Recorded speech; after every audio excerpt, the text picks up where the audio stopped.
हर आसमां से ऊंची है, समंदरों से गहरी, ऐसी वैसी दोस्ती नहीं, ये नंबर वन यारी है, ये नंबर वन यारी है, ये नंबर वन यारी है।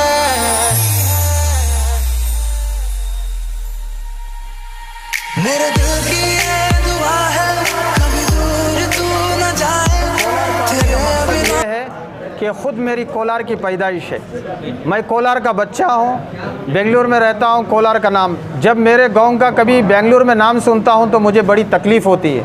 इसलिए तकलीफ़ होती है कि चाहे वो हिंदू, मुसलमान, क्रिश्चियन या दंगे फसाद के मामले में हो या किसी और लीडर के मामले में हो, और ख़ास तौर से मैं जब भी कोलार को आता हूँ, और कोलार ही नहीं सारे हिंदुस्तान के अंदर कोई इंसान कार में बैठकर आंख बंद करके जब किसी रोड पे गुज़रते हैं तो आराम से बता सकते हैं कि मुसलमान का एरिया है या हिंदू का एरिया है।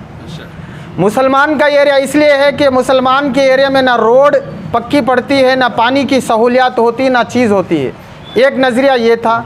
दूसरी नज़रिया कि मैं जो कोलार पे आकर मैं ये चाहता हूँ कि हर मुसलमान हो, चाहे हिंदू हो, चाहे क्रिश्चियन हो, सब लोगों को लेकर हमें कोलार को डेवलपमेंट करने का हमारा इरादा है, ताकि वो चाहे कोई भी एमएलए हो। मैं ये नहीं कहता कि फ़लाँ एमएलए है या फ़लाँ एमपी है, फ़लाँ चीज़ है, मुझे इन लोगों से लेना देना नहीं है। बस मैं इंसानियत के नाते मैं ये चाहता हूँ कि कोलार वाले खुश रहे और कोलार का नाम पार्लियामेंट तक जाए, ये मेरी सोच है। शिमाली रियासतों के इन दिनों बहुत ज़्यादा इस तरह के मामलात होते थे वहाँ के अमन को बिगाड़ने के लिए, इन दिनों यहाँ भी इस तरह की सरगर्मियाँ शुरू हो गई हैं और बिलखुसूस कोलार में अमन को बिगाड़ने के लिए मुख्तलिफ साजिशें हो रही हैं। देखिए क्या रिएक्शन है? देखिए, हिंदू मुसलमान एक वक्त था कि हिंदुओं की जब दीपावली होती थी मुसलमान मिलकर उनकी भी ईद में आगे बढ़ते थे। जब मुसलमान की ईद होया करती थी हिंदुओं भी आगे बढ़ते थे, एक दूसरे मिलकर हिंदुओं के अंदर हो, मुसलमान के अंदर हो, मिल मिलाप से एक त्यौहार मनाते थे, चाहे दीपावली हो, चाहे मीलाद हो, चाहे ईद हो, चाहे बकरीद हो। लेकिन कुछ अनासिर, कुछ तासुब लोग जो चाहते हैं कि लोग मिलकर, क्योंकि पहले एक मुद्दा था उनको मस्जिद, बाबरी मस्जिद का, उसके बाद एक मुद्दा था कई और चीज़ का, लेकिन उनको मुद्दा ये मिला है कि बस मुसलमान को लड़ाओ और अपनी सीट को हासिल करो। मैं ये ऐलान करना चाहता हूँ, जो दंगे फसाद कराते हैं, चाहे वो किसी भी मज़हब का ताल्लुक़ रखने वाला हो, चाहे वो मुसलमान हो, चाहे वो हिंदू हो, चाहे वो क्रिश्चियन हो, कभी उनके बच्चे लड़ते हुए नज़र नहीं आए, कभी लीडर लड़ते हुए नज़र नहीं आए। बस अपने फ़ोनों पर बैठकर घुमाकर लोगों को लड़ा देते हैं। लेकिन मैं ये चाहता हूँ, चाहे डूमलाइट का मसला हो, चाहे अमरपेट का मसला हो, चाहे अरपली गेट का मसला हो, चाहे टावर का मसला हो, हम ये चाहते हैं, हम ये मैसेज देना चाहते हैं, हिंदू, मुसलमान, क्रिश्चियन सारे मिलकर उनकी ईद में हम भी हाथ बढ़ाएंगे, वो भी हमारे ईदों में हाथ बढ़ाने की हमें कोशिश कर रहे हैं। लेकिन एक मिसाल देता हूँ, मुसलमान हैं, क्या है, मुसलमान हैं जो अपने लीडर हैं या कोई मोहल्ले के बड़े हैं, वो अपनी जगह शेर हैं। हिंदू लोग हैं, उनके भी बड़े लीडर हैं, वो भी अपनी जगह शेर हैं। अगर शेर अगर लड़ लेंगे, कुत्तों का राज हो जाएगा। मैं ये कहता हूँ कि शेर है, अपना एरिया है, अपनी हिफाजत करे। उनके भी मंदिरों की, हिंदू लोग, मैं मैसेज देना चाहता हूँ, हिंदू लोग उनके भी मंदिरों की, उनके भी पूजा पाठ की हिफाजत करे। मुसलमान को भी ये मैसेज देता हूँ, वो भी अपनी मस्जिदें और अपने खानकाएँ और अपनी दरगाहों की हिफाजत करे। भाई भाई की तरह मिल के रहेंगे तो इंशाअल्लाह कोलार डेवलपमेंट होगा। कोलार की तरक्की के लिए जो मैं अभी कहा था कि जो हालात हैं हिंदू मुसलमान के, जो दंगे फसाद, अव्वल नंबर पर हमें ये चाहते हैं कि कोलार पार्लियामेंट के अंदर भी रेड लाइट एरिया कहलाता है, रेड मार्क है। हम ये चाहते हैं कोलार को वाइट बनाना चाहते हैं, ना ग्रीन हो ना रेड हो, पूरा वाइट हो। हमें ये चाहते हैं कि कोलार को वाइट की तरह हर चीज़ से पाक करना चाहते हैं। सर, उमूमन फसादात के बाद जो गिरफ्तारियों का सिलसिला होता है वो उमूमी तौर पर अक़लियतों को, मुसलमानों को निशाना बनाने की रिवायतें होती हैं जी। कोलार में भी इस तरह का माहौल बनता गया या बढ़ा? देखिए, आप जो कह रहे हैं मैं अच्छी तरीके से समझ रहा हूँ। जो बेखुसूर लोगों को पुलिस वाले अरेस्ट करके जो अंदर डाल देते हैं, जो अंदर जाने के लिए जो कमाने के लड़के, जो घर चलाने के लड़के हैं, उनका घर कैसा चलता है, किधर चलता है, वो अच्छी तरीके से वो घर वाले महसूस कर सकते हैं। लेकिन मैं एक मैसेज देना चाहता हूँ, पुलिस वाले हमारी खुद की हिफाजत के लिए हैं। वो भी एक इंसान है, वो अपनी एक कानून के दायरे में रह के सारे पुलिस वाले ये चाहते हैं, चाहे हिंदू हो चाहे मुसलमान हो, हर लड़ाई को रोक कर वो कंट्रोल करना चाहते हैं। लेकिन हम मुसलमानों को भी ये चाहिए, चाहे मिलाद करो, खुलेआम मिलाद करो, तुम्हारा जोश मनाओ, जो कुछ करते हैं खुलेआम जुलूस निकालो, चाहे वो करगा है चाहे वो मेला है। हिंदू लोग भी निकालना चाहे तो अल्हम्दुलिल्लाह खुशी से निकाले। लेकिन मैं पुलिस से कहता हूँ, ये बेखुसूर लोगों को ले जाकर जोड़ने से बेहतर है कि मैं हुकूमत से भी कहता हूँ, यहाँ के MLA साहब से भी कहता हूँ, यहाँ के MP साहब से भी कहता हूँ, अगर कोई जुलूस निकल रहा है 1000 कैमरे लगाओ। अगर कोई गलती कर रहा है, चाहे वो मुसलमान हो चाहे वो हिंदू हो, उनको अरेस्ट करके उनको कानूनी सज़ा देने के लिए हम खुद तैयार रहेंगे कि उसने गुनाह किया। लेकिन कोई कैमरे नहीं रहते, इधर कोई झूठ बोलता है, कोई सच बोलता है, बेखुसरों को कैद कर देते हैं, चाहे वो हिंदू भाई लोग भी हो चाहे मुसलमान भाई भी हो। इतना सब काम कर रहे हैं कोलार में, अगर कोलार की आवाम कहेगी तो आप इलेक्शन लड़ेंगे क्या? देखिए, अभी मेरा कोई इलेक्शन का इरादा नहीं। अगर आवाम चाहती है, सारे लीडर चाहते हैं, तो इंशाल्लाह आगे देखेंगे। मैं इस्तिखारा करूँगा, अल्लाह से मशवरा करूँगा। अगर मुझे कोई चीज़ पक्की निकलती है तो अल्हम्दुलिल्लाह मैं तैयार हूँ, ताकि मुसलमान हो हिंदू हो, मैं ज़ात नहीं देखता, मैं कोई और नहीं देखता, बस मैं पेट को देखूँगा कि इंशाल्लाह इसका पेट कैसा भरेगा। कर्नाटक के अंदर बहुत से कुएं हैं, कोलार चुनने का मकसद क्या है? कोलार चुनने का मकसद क्या है? तो कर्नाटका के अंदर सारे शहर, बड़े बड़े शहर हैं, बहुत से जगह अच्छे अच्छे लीडर हैं, यहाँ पर आते हैं। कोई एक वोट लेने के लिए 1000 रुपये 2000 दे देता है, 2000 में 5 साल उनका घर नहीं चलता।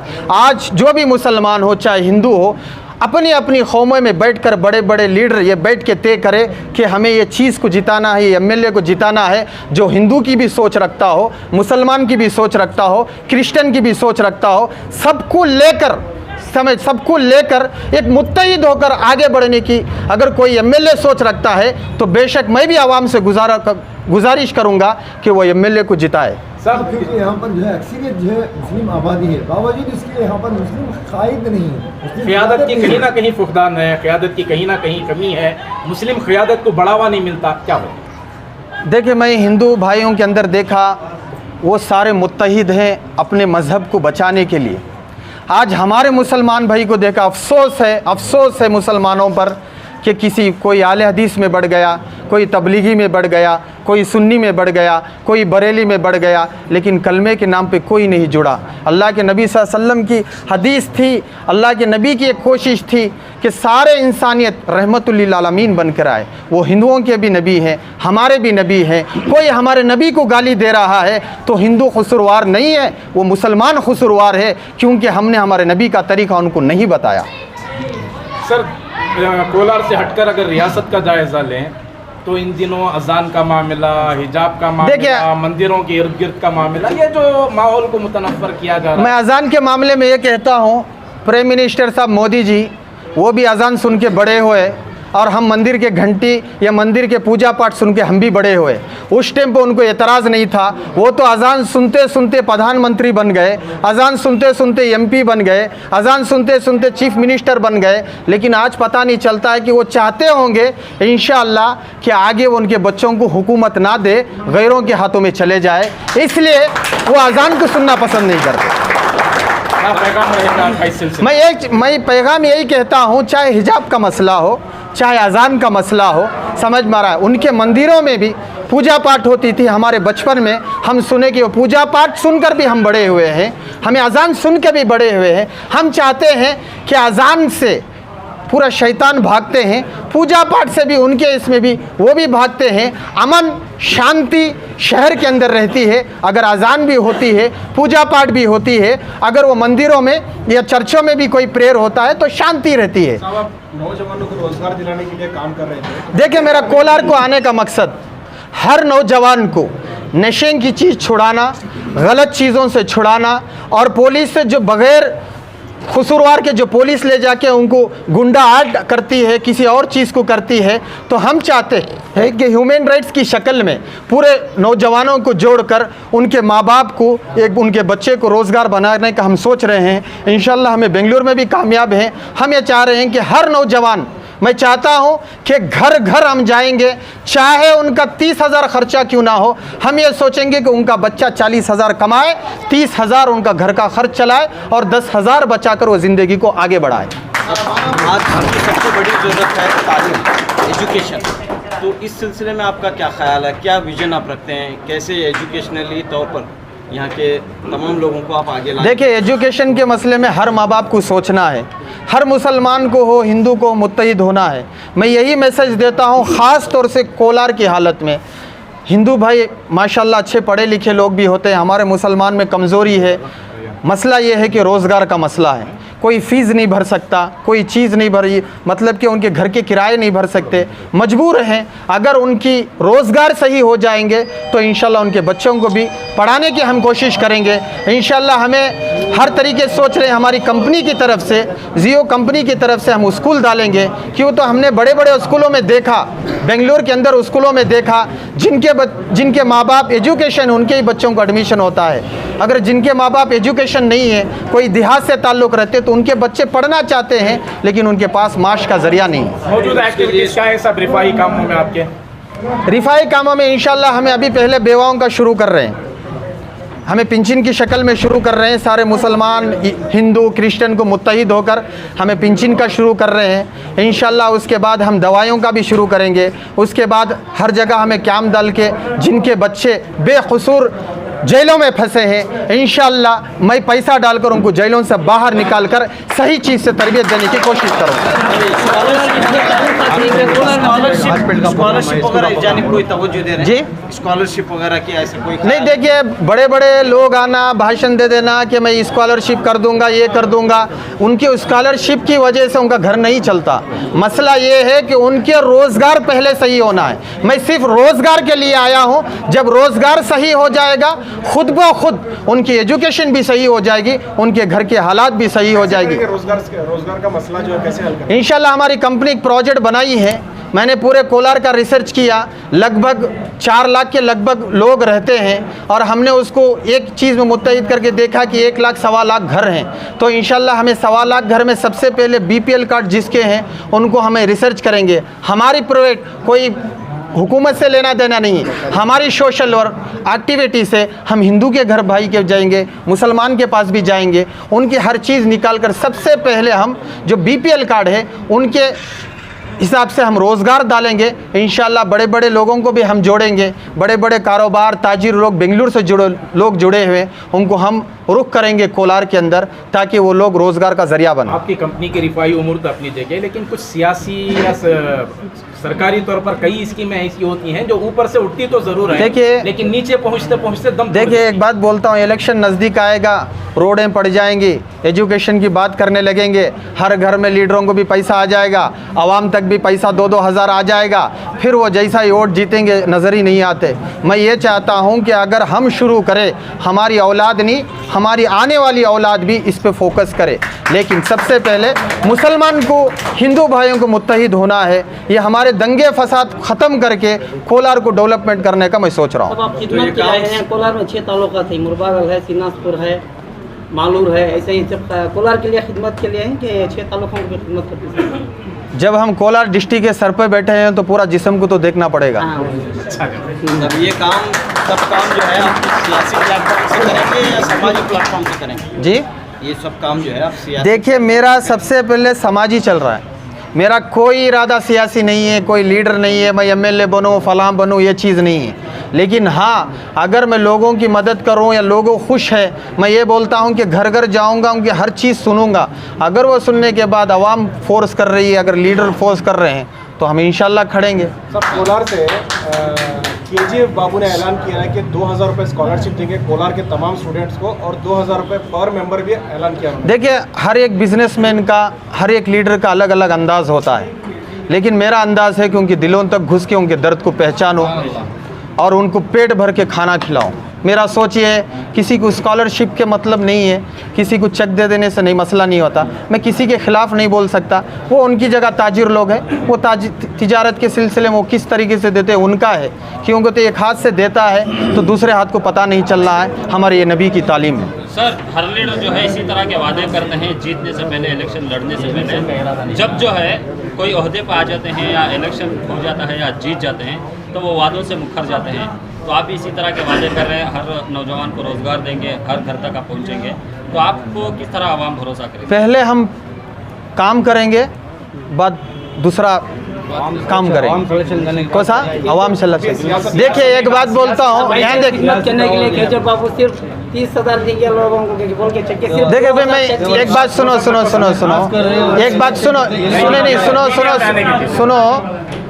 केजीएफ बाबू साहब वो उनकी जगह है, मैं किसी लीडर के खिलाफ, किसी एमएलए के खिलाफ, किसी एमपी के खिलाफ खड़े नहीं हुआ।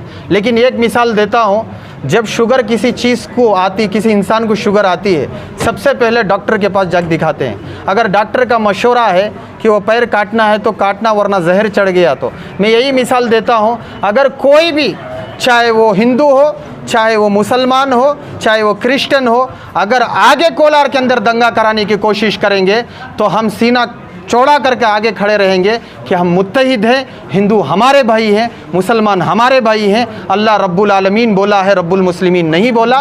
अल्लाह अल्हम्दुलिल्लाह रब्बिल आलमीन है, आलम का रब है, हिंदुओं का भी रब है, मुसलमानों का भी रब है, क्रिश्चियनों का भी रब है। शुक्रिया साहब। कई लीडर जो हैं बेंगलुरु में रहते हैं, क्या आप भी ऐसे ही लीडरों में शामिल हैं या फिर कोलार के?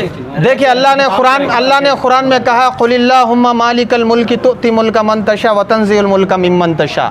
जिसे चाहता हूँ मैं बादशाह देता हूँ, जिसे चाहता हूँ बादशाह खींच लेता हूँ, वो उसका इख्तियारात है, मैं कुछ नहीं कह सकता।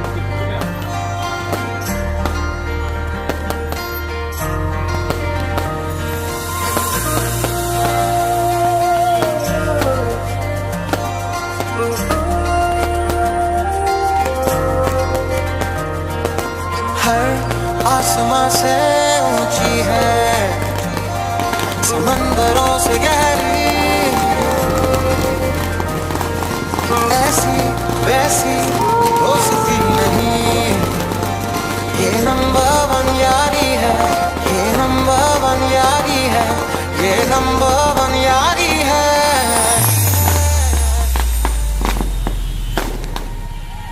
मेरे दिल की ये दुआ है, कभी दूर तू न जाए, तेरे बिना जीना मुझे कभी ना है। तू जो रूठा तो कौन हंसेगा, तू जो छूटा तो कौन रहेगा। मेरे दिल की ये दुआ है, कभी दूर तू न जाए, तेरे बिना जीना मुझे कभी ना है।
It's been a long day without you, my friend, and I'll tell you all about it when I see you again.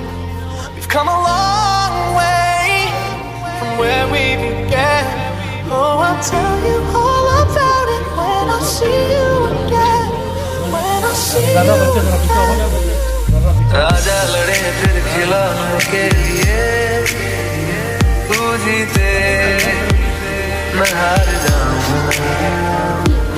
आजा करे फिर वही शरारतें, तू भागे मैं मार खाऊं। मीठी सी वो गाली तेरी सुनने को तैयार हूँ मैं, तेरा यार हूँ मैं, तेरा यार हूँ मैं। ये दोस्ती हम नहीं तोड़ेंगे तुम मगर तेरा साथ ना छोड़ेंगे। तेरे संग जीना मेरे संग मर जाना, याद करेगी दुनिया तेरा मेरा अफसाना। ये लंबा बंजारी है, ये लंबा बंजारी है, ऐसी वैसी दोस्ती नहीं। ये लंबा बंजारी है, ये लंबा बंजारी है, और आसमां से ऊंची समंदरों से गहरी।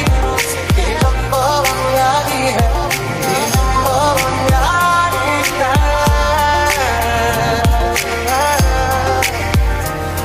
मेरा दिन मेरी शाम मेरे रात के सपनों, मेरी आहट तेरा नाम ये बात मान ले।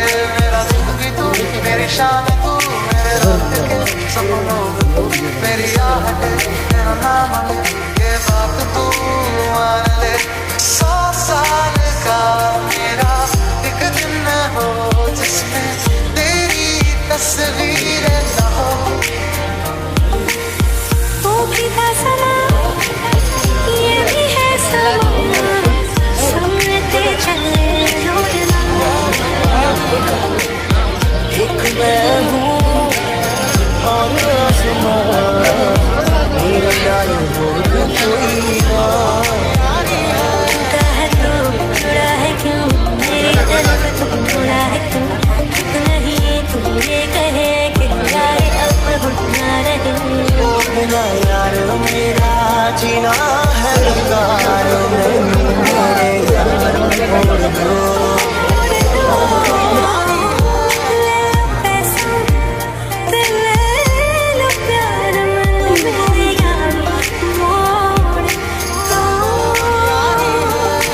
तेरे जैसा यार कहाँ ऐसा यार याद करेगी दुनिया तेरा मेरा अफसाना।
पूरा खड़को ग्रुप फोटो पकड़ना, पूरा खड़ जाओ ग्रुप फोटो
पैसा क्या भी नहीं है।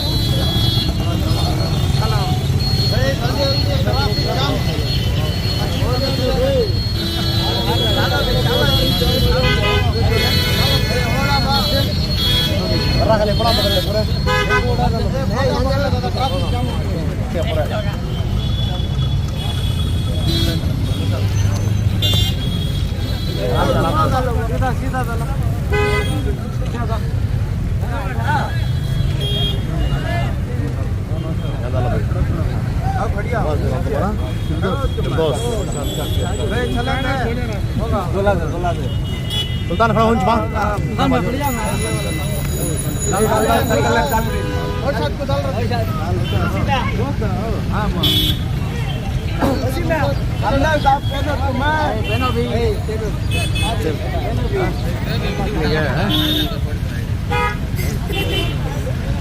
जल्दी मेरा भी कराओ हिदायत दिया लो चला फुर्सत तक बैठते हैं